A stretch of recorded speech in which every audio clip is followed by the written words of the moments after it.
ಮನುಷ್ಯ ಮನುಷ್ಯನಾಗಿ ಬದುಕೋದನ್ನೇ ಮರೆತು ಬಿಟ್ಟಿದ್ದಾನೆ.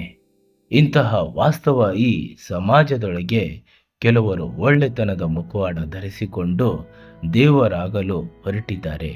ಇನ್ನು ಕೆಲವರು ದೇವರಾಗಿಯೇ ಬಿಟ್ಟಿದ್ದಾರೆ. ಮದ್ಯಪಾನ, ಧೂಮಪಾನ ಆರೋಗ್ಯಕ್ಕೆ ಹಾನಿಕರ ಅಂತ ಗೊತ್ತಿದ್ರೂ ಅದರ ಸಹವಾಸದಿಂದ ನಿಮ್ಮ ಜೀವನ ಬದುಕು ಹಾಳಾಗೋದರ ಜೊತೆಗೆ ನಿಮ್ಮ ಹೆಂಡತಿ ಮಕ್ಕಳ ಭವಿಷ್ಯ ಜೀವನ ಕೂಡ ಹಾಳಾಗುತ್ತೆ. ದಯವಿಟ್ಟು ಸ್ನೇಹಿತರೆ, ಅಂತ ಕೆಟ್ಟ ವ್ಯಸನಗಳಿಂದ ದೂರವಿರಿ. ಎಲ್ಲ ಸರಿ ಹೋಗುತ್ತೆ ಅನ್ನುವ ಭರವಸೆ ಕಣ್ಣಿಗೆ ಕಾಣುತ್ತಿರುವಾಗಲೇ ವಿಧಿ ಅಟ್ಟಹಾಸ ಮೆರೆಯುತ್ತೆ.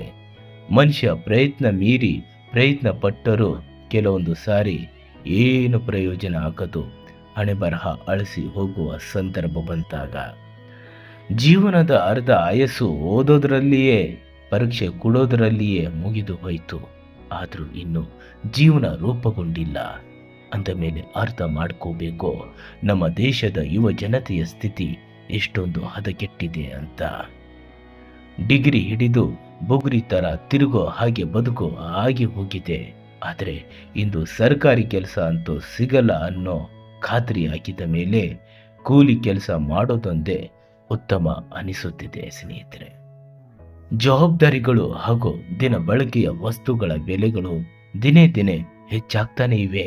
ಆದರೆ ನಿಯತ್ತಿನಿಂದ ದುಡಿಯುವಂತಹ ಬಡವರ ಸಂಬಳ ಮಾತ್ರ ಹೆಚ್ಚಾಗ್ತಾನೆ ಇಲ್ಲ.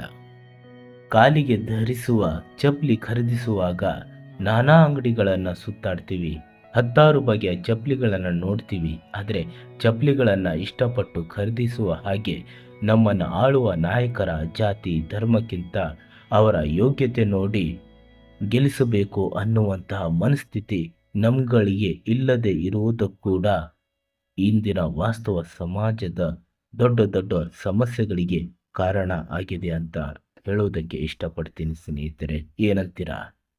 ನಮಸ್ಕಾರ.